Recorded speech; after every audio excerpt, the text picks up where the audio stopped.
Hello les amis, j'espère que vous me voyez bien, j'espère que vous m'entendez bien et surtout j'espère que vous allez bien. Alors ces quatre signaux que tu ignores et qui quelque part indiquent que tu prends du poids.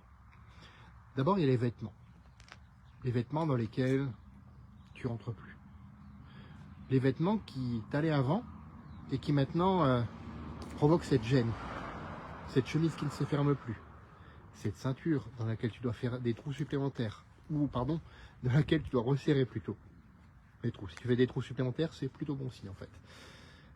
Bref, tu as d'abord les vêtements. Ensuite, tu as l'énergie qui baisse.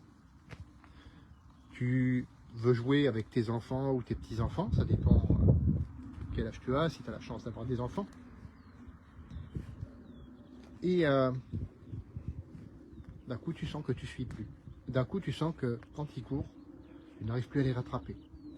D'un coup, tu sens que, alors qu'avant, ils te prenaient comme modèle, je sais que ça va te faire mal, qu'avant, ils te prenaient comme modèle, maintenant, ils te regardent, ils disent « Oh, mais papa, tu n'arrives plus à suivre. » Donc ça, c'est le deuxième signal. Troisième signal, c'est au niveau de ton physique. Tu te regardes en sortant de la douche et tu ne te reconnais plus. Tu te dis, mince, mais j'ai doublé de volume ou quoi? Ou comment ça se passe? Et c'est pas en muscle que tu te dis ça. Parce que tu vois ça et tu te dis, mince. Et ça joue sur ta confiance en toi. Quatrième signal, au niveau de ton activité professionnelle. Tu te rends compte que tu es plus aussi performant qu'avant. Tu te rends compte que quand tu dois faire des choses, des travaux physiques, ou même des travaux intellectuels qui sont longs, qui sont fatigants, tu n'as plus la même énergie. Tu as l'impression d'avoir perdu beaucoup de, j'allais dire, de neurones en cours de route, alors que ce n'est pas le cas. En fait, ce que tu as perdu en cours de route, c'est l'énergie qui va avec. Si tu ressens tout ça, effectivement, c'est qu'il est temps de remettre en place les bonnes habitudes. Je n'ai pas dit de faire un régime. Je n'ai pas dit de te tuer au sport. Je n'ai pas dit tout ça. Non. Et je n'ai pas dit non plus que c'est trop tard, que ta vie est foutue. Ne crois surtout pas ça. Ne crois surtout pas ça. Ça, c'est le plus important. Si tu retiens une chose là-dedans, c'est que ces quatre signaux peuvent aussi te servir de repère ensuite quand tu vas commencer ta perte de poids, ta perte de gras. Et ça, c'est cool. Ça, c'est quelque chose que tu peux faire parce que c'est encore, ça veut dire que c'est possible pour toi encore aujourd'hui. Alors, comment faire? Eh bien, sache que ces signaux, avant toute chose, moi, je les ai vécus avant toi. Je les ai vécus il y a 20 ans pile poil bientôt, où j'étais dans une situation de pré-obésité. Je ne me reconnaissais plus, j'étais mou, j'étais moche.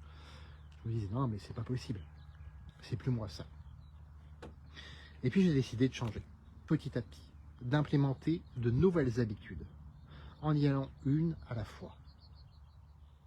Et aujourd'hui, à 48 ans, je suis beaucoup plus en forme que je ne l'étais alors. Ces habitudes, je les ai mises dans mon guide. Quand je t'invite à me demander par commentaire, par message privé ou via le canal WhatsApp que j'ai mis dans la description de cette vidéo, ce guide, il est gratuit, il est cadeau et ça le restera. C'est mon message d'espoir pour toi qui peut-être te dit ouais mais pour moi ça marchera pas, c'est foutu. Non, ça marche. Ça marche. Ça je peux te le dire, c'est une certitude. À condition de les implémenter une à une et de les adapter à qui tu es, tes objectifs et tes contraintes parce qu'on n'a pas tous les mêmes. Les amis, je vais poursuivre ma pause déjeuner. Et comme d'habitude, je vais vous dire ma phrase fétiche. Faites de votre vie une aventure mémorable qui vous ressemble. Et ça passe par retrouver la forme, l'énergie et le physique qui va avec. On se retrouve demain pour un autre live. À bientôt.